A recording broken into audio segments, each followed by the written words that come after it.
धन्यवाद भास्कर्यो। आज 5 अगस्त को मंगलवार है।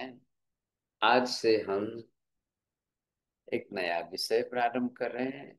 आपने भेजा है सबको विपुल जी? जी महाराज साहब। ठीक है। अभी यहाँ पर देखिए। हाँ, सबसे पहले तो देखिए, मैं आप सबको रिक्वेस्ट करता हूँ, जैन फाउंडेशन वालों को बहुत बहुत धन्यवाद दीजिए। बहुत बहुत साधुवाद दीजिए। जैन फाउंडेशन वालों का बहुत बड़ा उपकार है कि इतने वर्षों से अखंड धारा में क्लास चला रहे हैं। जैन फाउंडेशन के संस्थापक श्रीमान रमेश जी, जो बेंगलोर में हैं, और उन्होंने ये फाउंडेशन की संस्था शुरू की है और इतने लंबे टाइम से गंधर्वाद का विषय अखंड धारा में चला रहे हैं और आगे भी चलाएंगे। क्योंकि अभी हम आज 9वें गणधर जी का विषय प्रारंभ कर रहे हैं। अब कितनी क्लासें होगी, 400 होगी कि 400 से कितने ज्यादा कहाँ तक पहुंचेगी पता नहीं है। लेकिन हम सभी मिलकर के जैन 500 का टारगेट तो महाराज साहब पूरा करना ही आप। जैन फाउंडेशन वालों का उपकार मानते हैं, उनको धन्यवाद देते हैं। और श्रीमान विपुल जी जो है, वो उनके कन्वीनर हैं और संचालक के रूप में यहाँ पर रोज ही हमारी क्लास चलाते हैं। प्रारंभ करते ही थोड़ी समरी आपको सुनाते हैं, तो आपको भी थोड़ा सा लिंक जुड़ जाती है। आज देखिए, हम जिनका विषय प्रारंभ कर रहे हैं, 8 गणधरों ने महावीर के पास आकर के दीक्षा ले ली। आज जो आ रहे हैं वो है अचल भ्राता जी, इनका नाम।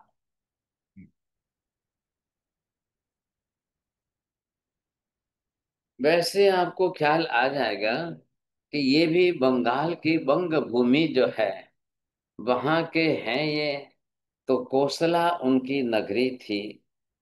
वहां के निवासी पक्के ब्राह्मण है ऐसा। और वो भी कैसे, वैदिक ब्राह्मण है ये सभी पंडित। मतलब सभी जो ब्राह्मण वैदिक पंडित है। अब इनका जो है, इनके माताजी का नाम था नंदा देवी और इनके पिताजी है वसुदेव। तो इसे ब्राह्मण पंडित के पुत्र हैं ये। और इसी तरह से कोसला भूमि में वहां जन्मे हैं। हरित गोत्र है इनका। अपनी तरह से ये बहुत बड़े पंडित बने हैं। जैसा इनका जीवन चला, अब इनके जीवन का जिस तरह से आप देखेंगे कि पूरा काल जो चला है,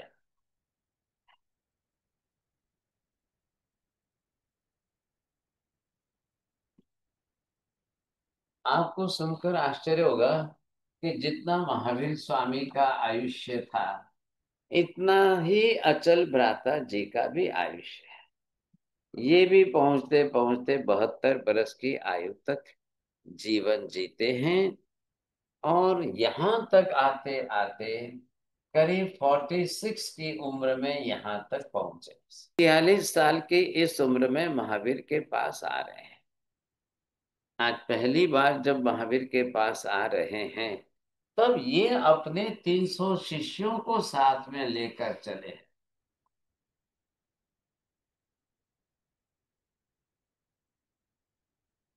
सोचिए आप, इतने इनके शिष्य हैं और ये शिष्य गण इनके साथ में चल रहे हैं।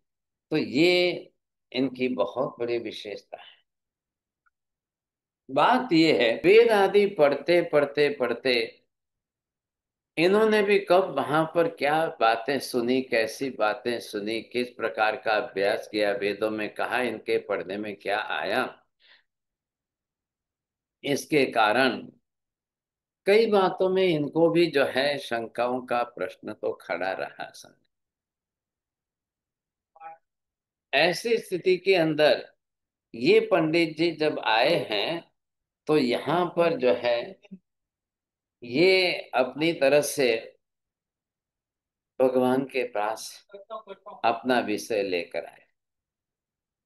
जब देखा कि भाई मेरे पहले चलने वाले इतने 8 गणधर जो है अलग अलग तरीके से पहुंच गए, उन्होंने सबने अपनी अपनी शंका का समाधान किया और वो परमात्मा के चरणों में समर्पित हो गए हैं, तो मेरे पास भी तो मेरे वर्षों से मेरे मन में एक शंका है, वो लेकर के यहाँ भगवान के पास आए हैं।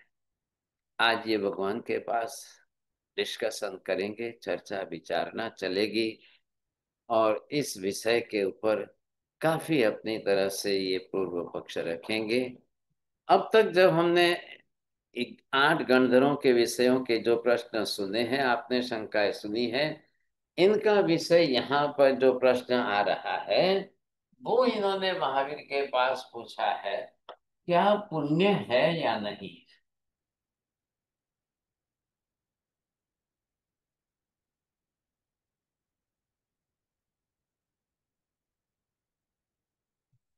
पाप है कि नहीं। तो ये भी अपनी तरह से जिस प्रकार के प्रश्न मन में लेकर के आए हैं, तो भगवान के प्रति इनका क्या भाव है।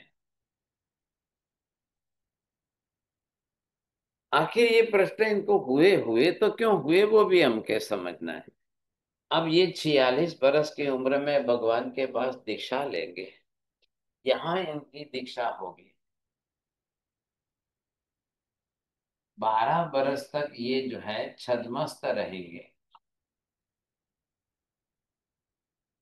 12 बरस तक का इनका काल है। 12 बरस तक छद्मस्त रह करके इनका जो है, जिस तरह से 14 बरस तक केवली पर्याय, ये जो है केवली पर्याय जो इनका रहेगा, ये 14 बरस। अब आप गिन लीजिए, 12 और 14, 26 बरस का इनका दीक्षा पर्याय।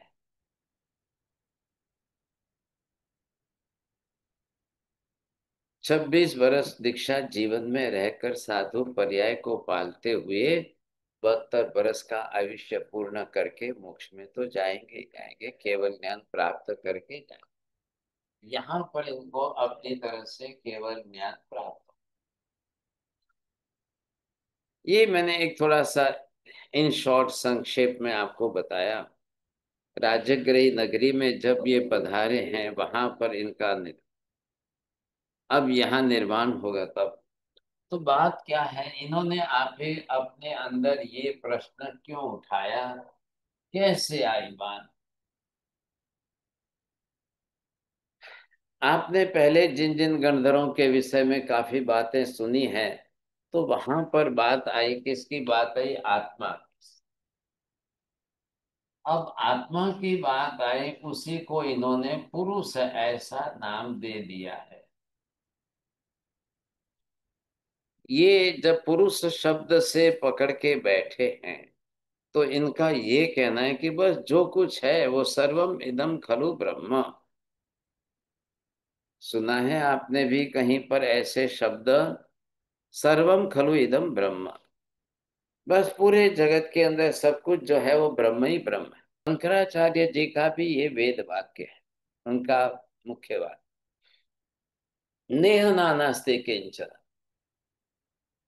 पहला वाक्य क्या दिया है, सर्वम खलु इदम ब्रह्म। ब्रह्म मतलब आत्मा।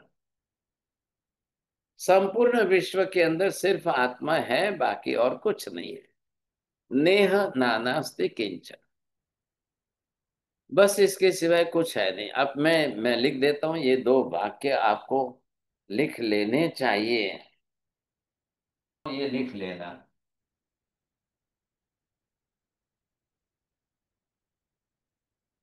ये क्या कह रहे हैं, सर्वम खलु इदम ब्रह्म। अब इसका सीधा अर्थ क्या करेंगे।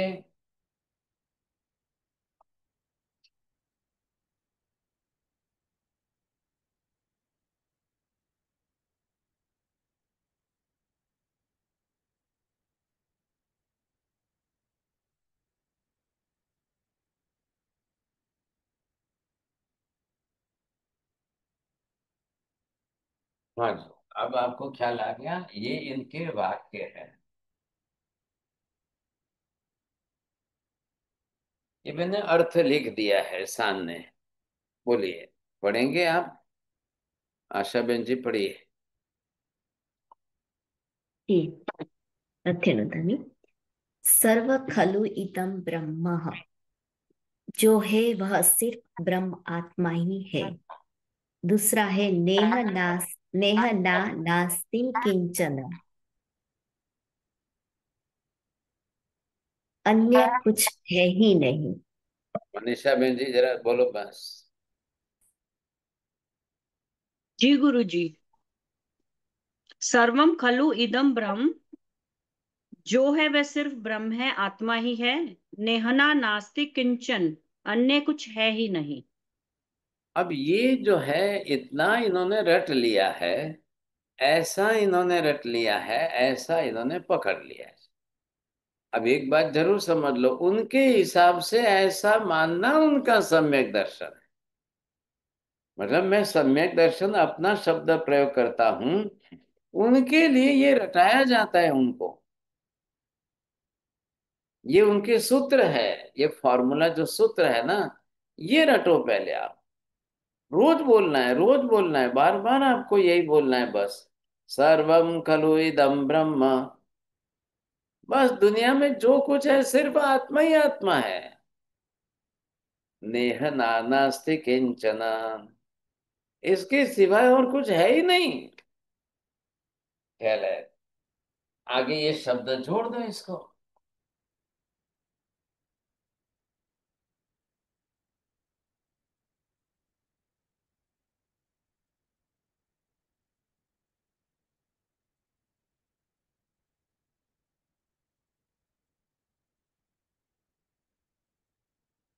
अब क्या होता है, ये जब बचपन से रटाया जाता है, वो उनकी मेमोरी में चलकर इतना फिक्स होता है, इतना फिट हो जाता है, अब वो बाद में निकलना संभव नहीं। आपने कभी देखा है ब्राह्मण बच्चों को वो चोटी बांधते हैं यहाँ पर, फिर ऐसे रटाते हैं, बार बार रटाते रटाते रटाते घुटाया जाता है, घुटाया जाता है। अभी क्या है, बच्चे छोटे हैं, 5-7 साल के हैं, उनको समझ दूसरी है नहीं, तो समझाना कुछ नहीं है, बस मेमोरी में एक बार फिट करना है, और फिर रिपीटेडली रिपीटेडली बार बार उसको यही स्वाध्याय अभ्यास रटन कराते कराते कराते उसके दिमाग में फिट करना है। बस देख लो भाई, जो है वो सिर्फ ब्रह्म ही ब्रह्म है। हम ज्यादा करके आत्मा शब्द का प्रयोग करते हैं, उन्होंने वहां पर ब्रह्म शब्द का प्रयोग किया है।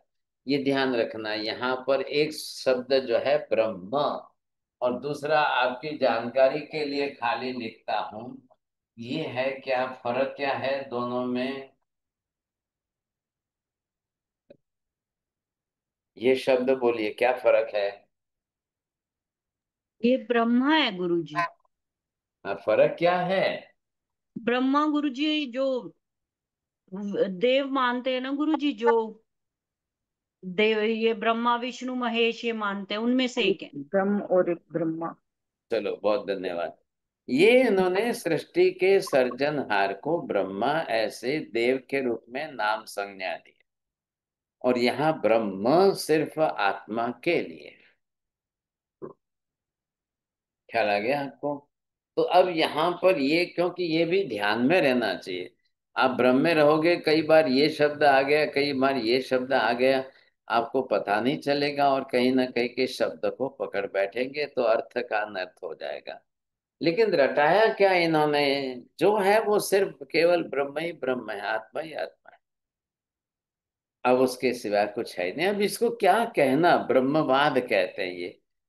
ख्याल आएंगे। अब ब्रह्मवाद के अंदर क्या बताया उन्होंने, एकमेव अद्वितीय ब्रह्मा। पुरानी बात याद आ रही है छोड़िए जी थोड़ा सा। अब अब आ रहा है, आप पढ़ रहे थे कि ब्रह्म ही एक ही सिंगल आत्मा है, वो विभु व्यापक है ना, क्या है, और बाकी सब मिथ्या है।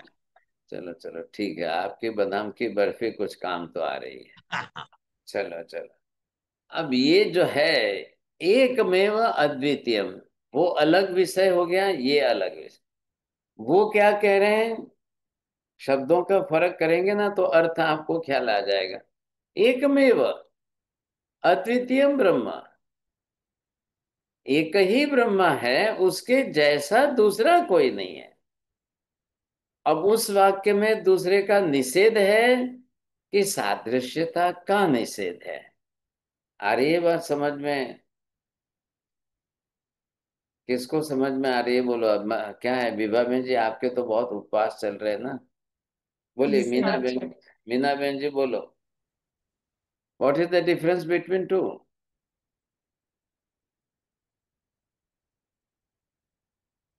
नहीं समझेंगे हम। पहले ये बताइए आप।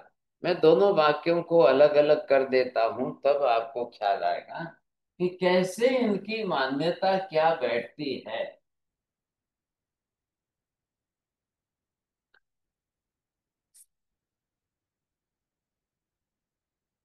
अभी इन्होंने यहां पर क्या बताया है?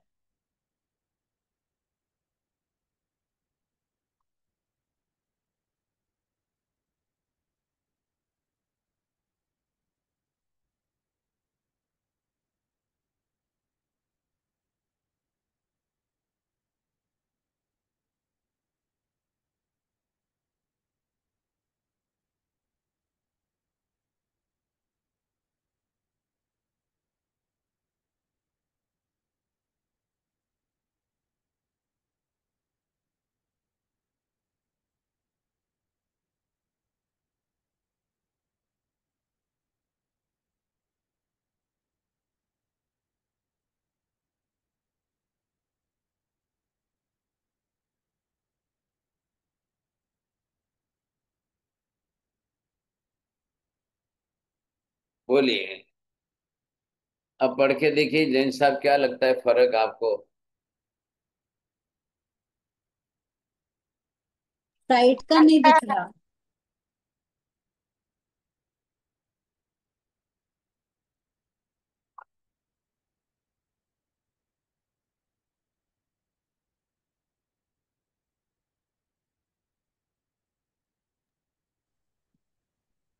चलो जिनको दिखता है वो पढ़िए। प्रवीण जी आपको दिखता है?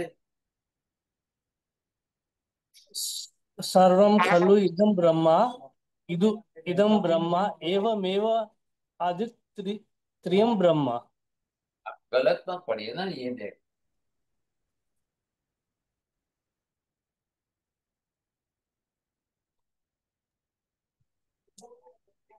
हाँ जी बोलिए। चलो चोटिया जी क्या पढ़ना आता है देखो। ऐसा स्पेलिंग क्लियर नहीं होगा, प्रोनाउंसिएशन क्लियर नहीं होगा। सर्वं खलु इदं ब्रह्म एकमेव अद्वितीयं ब्रह्म। बरोबर तो पढ़ लिया, फिर क्यों ना बोले? पता नहीं वाला। क्या अंदाज से तीर लग गया क्या है? सही बात है।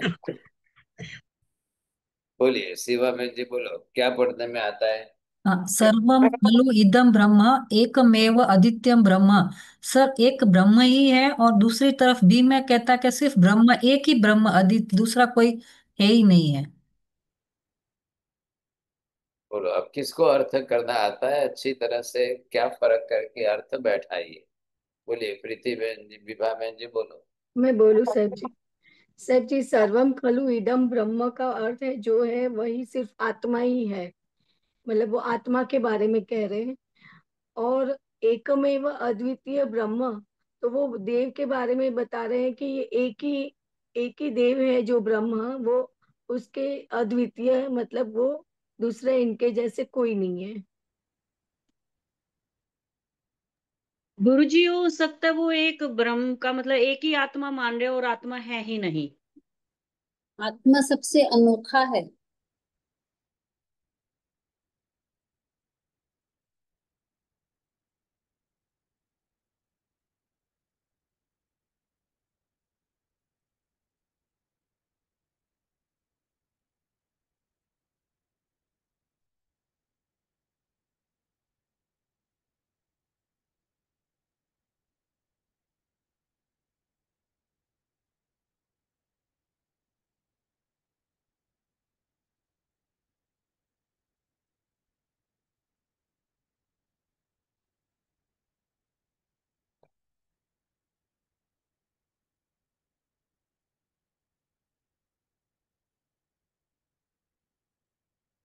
हाँ अब देखो दोनों, प्रवीण जी बोलो।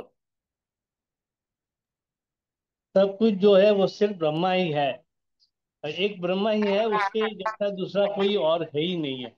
वहां पे पहले में ये बता रहे हैं जो भी ये सर्वोत्तम है वो ब्रह्मा ही है, और ब्रह्मा के अलावा दूसरा और कोई नहीं है। हम उनके अंश ही बता रहे हैं, उनके हिसाब से ऐसा लग रहा है। नहीं, ये बता रहे हैं महाराज साहब कि ब्रह्म जैसा दूसरा कोई नहीं है। अभी किसको पहला प्राइज लेना है देख लो, दो में फर्क बताना है बस। जिसको प्राइज लेना हो, मीना बहन ji, do you want to give the take the first prize? On the first one, it just gives an ultimatum, while as on the other one, it says it compares with something, which so that means first state it contradicts the first statement. In the first statement, they just say this is the only thing, while here it compares with. That means there is something else which it compares to.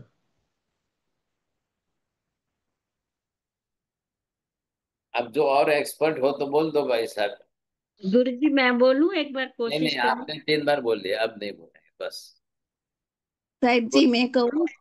हाँ पहले जे नहीं बोले हम पहला बोल। हाँ साहेब जी, जो ए है सर्वम खलु इदम ब्रह्मम ब्रह्म, उसमें दूसरे का निषेध नहीं है, लेकिन बी है उसमें दूसरे का निषेध है, और ए है उसमें सादृश्यता का स्वीकार है, क्योंकि उसके जैसा जो है सब समान है, आपने सब।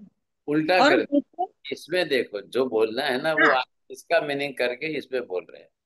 हाँ, तो उसका उसमें दूसरे सादृश्यता हो ही नहीं सकती, क्योंकि दूसरे का स्वीकार ही नहीं है, दूसरा है ही नहीं, तो सादृश्यता का सवाल ही नहीं आता उसमें।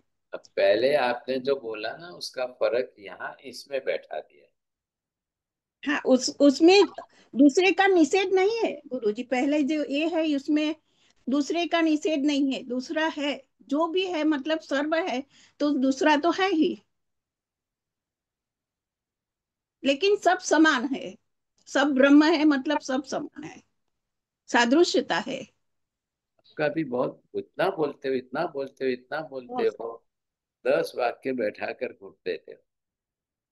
साहब जी, ये बी वाले में सिर्फ ब्रह्मा एक ही आत्मा है, दूसरा और कोई है ही नहीं, सिर्फ ब्रह्मा एक ही मान रहे हैं, दूसरा। नहीं, अद्वितीय शब्द है ना। महाराज साहब, पहला जो है वो विभू है, व्यापक है, सब कुछ जो है वो सिर्फ अभी ब्रह्म अभी है। उधर विभू शब्द नहीं है, वो आगे दूसरा बात है। अभी मेमोरी मत खोलो सब। यहाँ पे अभी ब्रह्मा बोला साहब, ये परमात्मा ही हो गई ना, आत्मा ही, आत्मा की बात चल रही। परमात्मा हो गई, अंतिम कक्षा की आत्मा ये एक ही होती है।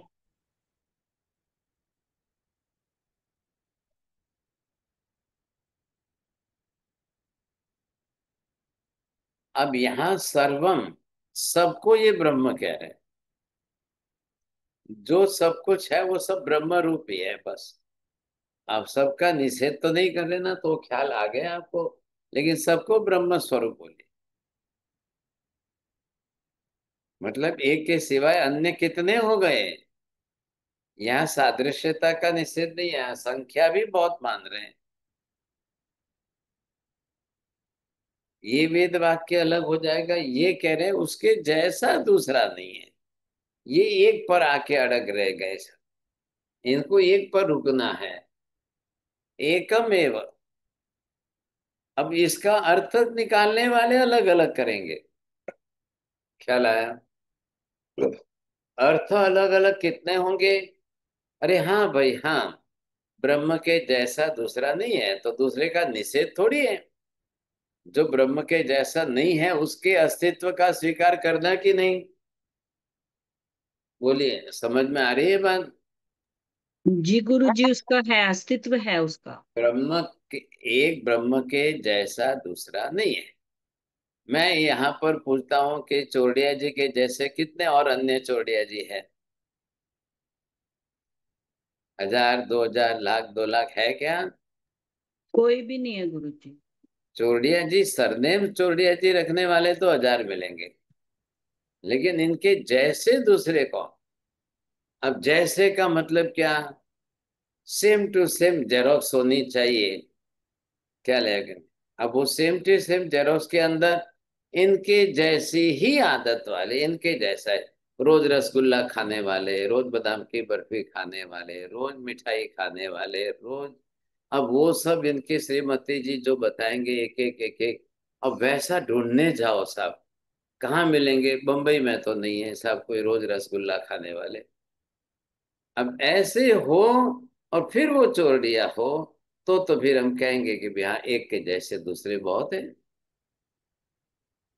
अब वो चोरडिया हो और रोज मिठाई रोज रसगुल्ला नहीं खाते हो, तो फिर क्या कहेंगे आप? चलो भाई छोड़ दो, अच्छा वो नहीं है साहब, बस ये एक ही है। तो यहाँ ये क्या कह रहे हैं? ब्रह्म के सिवाय अन्य किसी का एग्जिस्टेंस ही नहीं है, या ब्रह्म के जैसा कोई अन्य नहीं है। वो बात पहले यहाँ बैठा है। ये क्या कह रहे हैं? जो कुछ है वो सब ब्रह्म ही है। ये दूसरे का निषेध नहीं कर रहे हैं, लेकिन इनके सिवाय दूसरे जो है वो सब ब्रह्म ही है। बस हम तो ये बात कर रहे हैं। मैं चल रहा हूं, मेरे जैसे कोई दूसरे भाई साहब कोई भी आ गए सामने, अरे हाँ हाँ आप भी ब्रह्म ही हो, मैं भी ब्रह्म, आइए आइए आइए, आप भी ब्रह्म ही हो, मैं भी। तो क्या हो जाएगा? ये तो जिसको देखेंगे सबको ब्रह्म बोलेंगे, मतलब आत्मा बोलना है। भाई मैं भी आत्मा हूं तो वो भी एक आत्मा है, मैं भी एक आत्मा हूं तो कुत्ते की भी आत्मा आत्मा है, मैं भी एक आत्मा हूं तो गधे की भी आत्मा आत्मा ही है, मैं भी एक आत्मा हूं तो छोटे बच्चे की आत्मा भी आत्मा ही है। तो इसमें कहाँ गलत है आप? ये तो बता अच्छी बात है। आपका विजन क्लियर करने के लिए, आपकी दृष्टि को व्यापक बनाने के लिए, आप सबको ब्रह्म स्वरूप माने, आप सबको ब्रह्म स्वरूप कहें, ये अच्छी बात है आपके लिए। वैसा आपका मतलब विजन क्लियर हो जाए, व्यापक दृष्टि आपकी बन जाए, ये तो बहुत अच्छी बात है। अब ये जब आप बारीकाई से फर्क करोगे, अब क्या है, इनका भी कोई कम तो नहीं है ना, ये भी कोई कमजोर थोड़ी है, इन्होंने भी एक सूत्र के ऊपर 10-20 पेज लिख दिए, बड़ा विस्तार करके समझाते हैं सब, और फिर लोगों के दिमाग में बात बैठ जाती है। अब ये क्या है, और इनके सामने जब आप सत्य लाओगे तब पता चलेगा कि क्या। तो भाई इन्होंने पहले ये बात कही है कि सर्व शब्द क्यों लगाया? आप सबका निषेध करते होते तो सर्व शब्द नहीं लगाते। तो सर्वम खलु मतलब ब्रह्म के सिवाय सब कुछ है, ये आपने एक्सेप्ट किया कि नहीं किया? सब कुछ है, सब कुछ, बहुत कुछ है, ये पहले आपने एक्सेप्ट कर लिया है। अब वो क्या है? वो बोले सब ब्रह्म है। आप ध्यान दे रहे हैं इधर, सर्वम, तो पहले सर्वम शब्द से आप सब कुछ है ये तो स्वीकार लो। यहां ये सर्वम शब्द नहीं रख रहे हैं, ये सर्वम शब्द नहीं है इनके पास में, लेकिन ये क्या करें कि एकमेव अद्वितीय ब्रह्म। तो भाई साहब आपने अद्वितीय लगाया किस लिए? अद्वितीय क्यों बताया है? अद्वितीय किसके लिए कहा है आपने? पहले ये बैठाइए ना। भाई मतलब आप भी तो दूसरे तो मान ही रहे हो। हाँ इनके जैसा नहीं है, मतलब क्या हुआ? जैसा नहीं है तो ठीक है, दूसरे स्वरूप में है तो सही कि नहीं? क्या फर्क समझ रहे हो आप? बोलिए पहले, ये स्वरूप आपको समझ में आ रहा है? बीना बेन जी सुतरिया बोलिए, समझाए छे?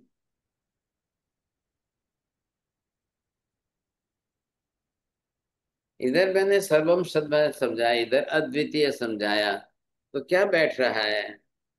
चलो बोलिए आशा बहन जी। हाँ जो पहले में है सर्वम कह के उनमें सब कुछ दूसरा है, पर उसके साथ सब कुछ जो भी है वह सिर्फ ब्रह्म ही है, पर सर्व को उसने निषेध नहीं किया है, सर्व को भी साथ में लिया है। और यहाँ पे बता है बी में, वो एकमेव एक ब्रह्म ही है, उससे जैसा दूसरा कोई नहीं है। हाँ, अब ये आपने क्या किया है, यदि आप इसमें से अद्वितीय शब्द हटा दो, अब क्या अर्थ होगा, क्या बैठेगा? बोलिए, वाक्य रचना क्या हो गई? गुरुजी एक फिर ब्रह्म एक के ही सिवा ब्रह्म कुछ है। नहीं है, एक ब्रह्म ही है। हाँ, अब देखो कितना फर्क पड़ गया। एकमेव ब्रह्म, फिर मेव हटा देंगे, एकम एक ब्रह्म। आप दूसरे का निषेध कर रहे हो कि दूसरे सब में ये एक ऐसे हैं, इनके जैसा कोई नहीं है। ये वाक्य रचना आपको समझनी पड़ेगी। तो इनमें और इनमें कहाँ किस में क्या फर्क है ये देख। ये अचल भ्राता जी इनका अर्थ ले रहे, इनका अर्थ ले रहे हैं। अब इनकी बात बैठा करके ये इस बात को समझ रहे हैं। चलो चलो चलो, अब दूसरा कुछ है ही नहीं, समझे कि नहीं। अब जब दूसरा कुछ है ही नहीं तो भाई साहब आप पुण्य पाप की बात क्यों कर रहे हो? आ रही है ना बात ध्यान में आपको? आप पुण्य पाप की बात क्यों कर रहे हो? वो एक फिर अलग वस्तु हो गई ना फिर। अब क्या करना, वो इस बात को उसके साथ जोड़ रहे हैं, समझ नहीं रहे हैं। बात बैठ नहीं रही है इनके हिसाब से। ख्याल आ गया आपको कि आप किसका विधान किसका कर रहे हो, निषेध किसका कर रहे हो? इसलिए यहां पर ये निषेध कर रहे हैं अद्वितीय का। क्या रहा? उनके जैसा दूसरा कोई नहीं। तो उनके जैसे मतलब वो खुद तो है कि नहीं है? और जो उनके जैसे नहीं है उनका भी अस्तित्व दुनिया में है कि नहीं है? आप समझ रहे हैं कि नहीं? भाई चौड़िया जी जैसे नहीं है तो चौड़िया जी जैसे नहीं है, वो दुनिया में तो है ना। उनके जैसे नहीं है तो ठीक है, नहीं है हम कहाँ कह रहे हैं। हमारे घर में जब भी एक बच्चा पैदा हो जाता है तो पब्लिक में सबसे पहले लोग क्या करते हैं? अरे ये मम्मी जैसा है कि पापा जैसा है? सबसे पहली बात वही आके खड़ी रहती है। वो बोलते नहीं नहीं ये मम्मी जैसा, नहीं नहीं ये पापा जैसा, नहीं नहीं मम्मी जैसा, नहीं नहीं पापा। अरे भाई दो में से एक के जैसा तो बोलना ही पड़ेगा ना आखिर आपको। चलो ठीक है, अब जैसा ना हो, मम्मी जैसा भी ना हो पापा जैसा भी ना हो, तो क्या करना है? तो सही ना है, उसको थोड़ी ना बोलेंगे आप। ठीक है, जैसा नहीं है, नहीं है तो दूसरा है। आपको क्या तकलीफ भाई, है तो सही, ये तो स्वीकारो कम से कम। तो ये थोड़ा सा क्रिटिकल पॉइंट आता है, तब लोग समझ नहीं पाते हैं। अब ये इन्होंने क्या पकड़ लिया है, सर्वम खलु इदम ब्रह्म, इससे भी बात बैठा दो तो बोले जो कुछ है वो सब ब्रह्म ही है, तो दूसरा है ही क्या, बचा ही क्या फिर? ब्रह्म के सिवाय का सब कुछ निषेध कर दो, अब कुछ भी नहीं है। इसलिए दूसरा सूत्र ला करके इन्होंने वो बात बैठा दी कि नेह नानास्ते किंचना। अब ये बात इन्होंने बैठा दी।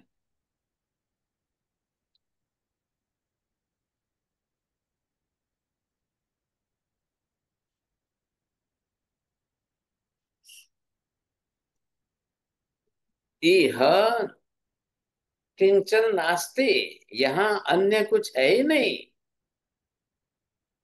ये डायरेक्ट सीधे दूसरे के एग्जिस्टेंस का अभाव कह रहे हैं, अस्तित्व, हाँ। अस्तित्व का ही अभाव कह रहे हैं। भाई साहब छोड़ो बात है, सब कुछ भी नहीं है, बस जो है ब्रह्म है, ये बात है। तो अब ये बात ये पकड़ के बैठे हैं, अचल भ्राता जी इसके पक्ष के मतधर आए हैं, ये बात लेकर के इस प्रकार के आए हैं। तो उन्होंने वहां पर कुछ दूसरी बात ही अलग से अपना सूत्र रखा है, वो मैं यहाँ पर लिख देता हूं। अब आप बरोबर उनका पूर्व पक्ष तो लिखना पड़ेगा, एक बार वो पक्का करके रखना पड़ेगा, तब आपको ये बात आ जाएगी कि हाँ क्या कह रहे हैं। पुरुष वेदम अग्निम।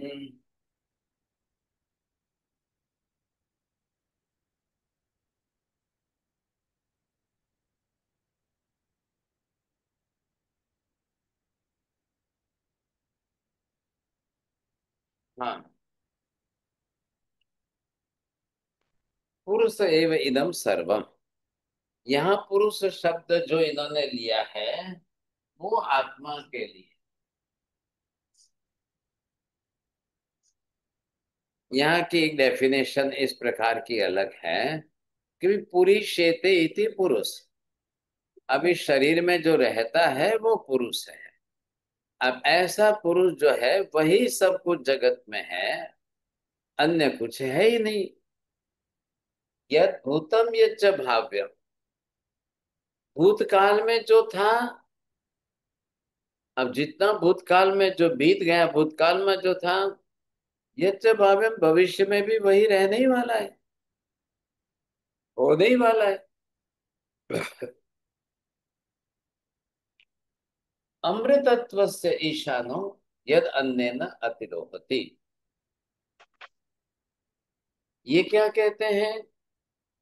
तो सब पुरुष मात्र ही है, दूसरा कुछ है ही नहीं, समझे। अब आपने अपनी तरह से ऐसा वेद पद का अर्थ बैठा दिया है। अब जब वेद पद का ऐसा अर्थ बैठा करके इनके हिसाब से ये इसको सम्यक दर्शन मान रहे हैं। हाँ जी, ये हमारा सम्यक दर्शन है, ऐसा हमारा सम्यक दर्शन होता है। अब वो पकड़ के बैठ गए, बस सर्वम इदम सर्वम पुरुष आत्मा, ये सब कुछ जो है वो सिर्फ आत्मा, बस ये सब कुछ जो है वो सिर्फ आत्मा। अनंत भूतकाल के पहले भी यही थी और अनंत भविष्य में भी यही रहने वाली है। तो फिर दूसरा कुछ है ही कहाँ, दूसरा कुछ बचा ही क्या? फिर किसका हम हाँ करें, कैसे कहेंगे हम? ये इन्होंने अपनी तरह से बात बैठा दी है। तो ये दूसरे किसी का अस्तित्व स्वीकारने को तैयार ही नहीं है। अब जैसे एग्जाम्पल लो भाई साहब कि इस टांकी में पानी भरा हुआ है, तो आप क्या बोले? नहीं नहीं, पानी के सिवाय कुछ है ही नहीं। लेकिन पानी जिसमें है वो टांकी तो बोलना पड़ेगा कि नहीं? तो बोले नहीं नहीं नहीं नहीं, बस सिर्फ पानी ही पानी है, टांकी नहीं। अरे भाई साहब, टांकी के बिना पानी रहेगा कैसे? आप उसको स्वीकारने में ना क्यों कहते हो? ना कहने का कारण क्या है? तो ये कह रहे हैं कि भाई अनंत भूतकाल पहले भी था, अनंत भविष्य काल के बाद में भी ऐसी चीज यही रहने वाला है, इसलिए हम तो सिर्फ इसी का अस्तित्व स्वीकारते हैं, जब अनंत भूतकाल में भी इसके सिवाय कुछ भी नहीं था। अब पहली बात इधर ध्यान दीजिए, ये इसके होने के पॉजिटिव अप्रोच को स्वीकारता है कि दूसरा कुछ नहीं है उसको स्वीकारता है?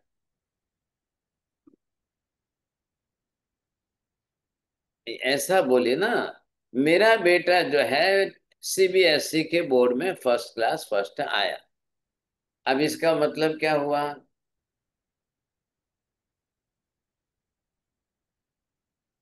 अरे भाई, आपका बेटा फर्स्ट क्लास फर्स्ट आया तो मतलब आप दूसरे सब का निषेध कर रहे हो? कुछ था ही नहीं, कोई होता ही नहीं है। अन्य किसी का अस्तित्व स्वीकारोगे ही नहीं तो अपने बेटे का फर्स्ट नंबर कैसे स्वीकारोगे?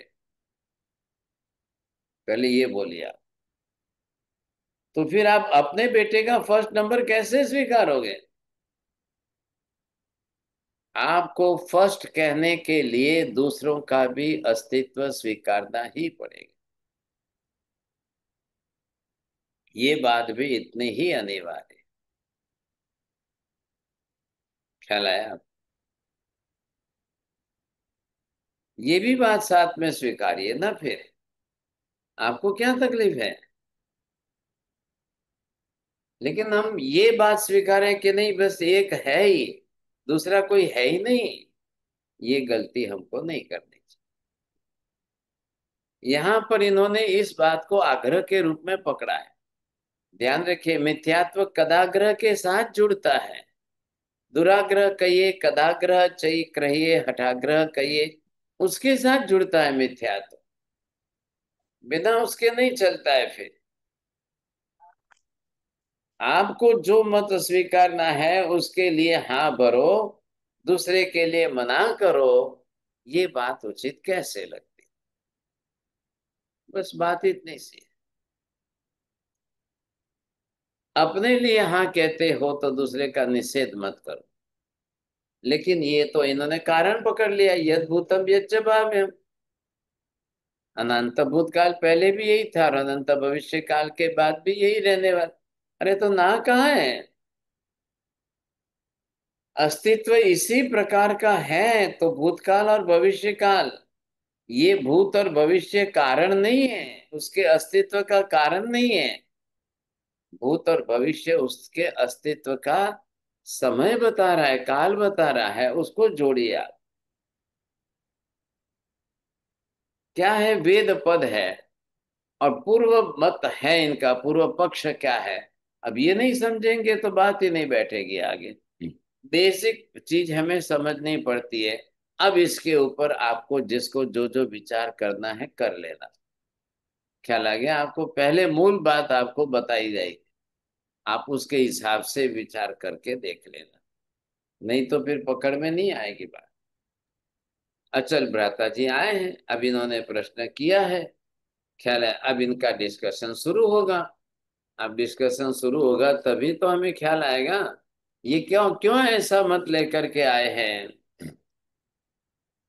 गुरुजी थर्ड लाइन क्या है गुरुजी, ये वाली थर्ड लाइन? हाँ, थर्ड लाइन है, अमृतत्व से ईशान यद अन्य तिरोति। बस जो है वो ऐसा ही, वही अमृत स्वरूप है, यही आपको स्वीकारना है। अन्य जो है दूसरा कुछ भी नहीं स्वीकारना है आप। फिर आप क्यों तीसरी बात इधर उधर की करो। इनके मत में इस प्रकार को ये सम्यक दर्शन मतलब एक निष्ठा बनाना चाहते हैं, ये उस बात को पकड़ के चलते हैं। ये स्टेटमेंट ही मुख्य है, पहली लाइन ही मुख्य है, दूसरी उसके कारण को बता रही है।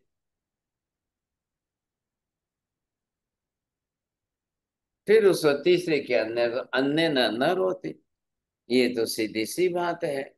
अब आपको सोचना है ये क्या कह रहे हैं, क्या कैसा कह रहे हैं। कल सोच के आना, बरोबर बैठाएंगे तब बात आगे चलेगी। नमो हरियंताणम नमो सिद्धाणम नमो हरियणम नमो वज्रायणम नमो लो एसवसापुणम एसो पंच नमोकारो सब पाप प्रणाशनम मंगलाणं च सभ्ये परमं हवै मंगलम्। मंगलम भगवान वीरो मंगलम गौतम प्रभु मंगलम स्थूलिभद्राद्य जैन धर्मोस्तु मंगलम चत्तारि मंगलम अरिहंता मंगलम सिद्धा मंगलम सापु मंगलम केवले पन्नतो धम्मो मंगलम चत्तारि लोकोत्तम अरिहंता लोकोत्तम सिद्धा लोकोत्तम साहु लोकोत्तम केवले पन्नतो धम्मो लोकोत्तम चत्तारि शरणं प्रव्रजामि अरिहन्ते शरणं प्रव्रजामि सिद्धे शरणं प्रव्रजामि साहु शरणं प्रव्रजामि केवले पन्नतं धम्मं शरणं प्रव्रजामि। सर्वमङ्गलमाङ्गल्यं सर्वकल्याणकारणं प्रधानं सर्वधर्माणां जैनं जयति शासनं। धर्मला त्रिकाल वन्ना साहिब जी। त्रिकाल वन्ना गुरुदेव। Sata Maricu. साता मरेसो